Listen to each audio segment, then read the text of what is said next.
at the last step. We need to install the risers. The risers are the pieces of hardware that actually hold the GPUs. They'll provide it power and also connect it to the motherboard. At this point, you might want to tidy away a few of the cables so they're out of your way for this task. You may want to bring in some of the cables that you'll use to connect the power for the risers. If you've got risers that are powered by SATA, you're going to need the SATA connectors, which are the thin connectors. If you've got Molex connectors, you're going to want to use the Molex ones, which are the fatter 4-pin connectors. You can go ahead and cable tie any cables that you don't need away, so they're out of your way. You want to do this process on both power supplies.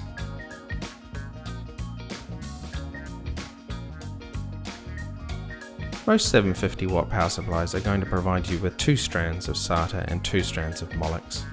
We recommend a maximum of 2 riser cards connected to any one SATA cable to reduce the total amount of power that travels over the cable. You can cable tie your SATA connectors afterwards, however we found that if you do it first, it makes life a lot easier.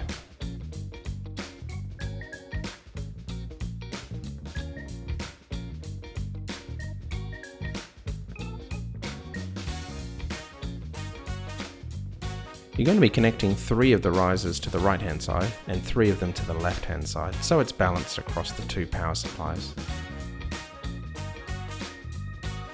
So you're going to go ahead and open up your first pack of risers. The riser contains a few parts. The top part is the part that actually contains the PCIe port, and that's the silver port. You're also going to have a blue cable. This is the USB cable that connects the riser to the motherboard. It'll have a PCIe connector on the end, and then you'll also have a yellow and black power connector which will connect the riser through to your SATA or Molex connector. Connect the USB first and then connect it to the PCIe connector,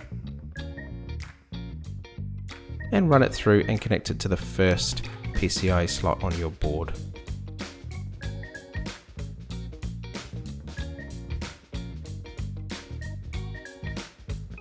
Make sure to cable it appropriately so that the blue cable has a good amount of distance. Plug in your power connector, the yellow and black cable.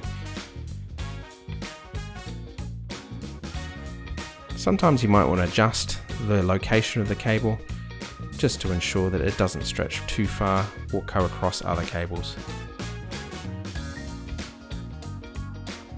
It's a good idea to cable tie as you go, just to keep those cables in place.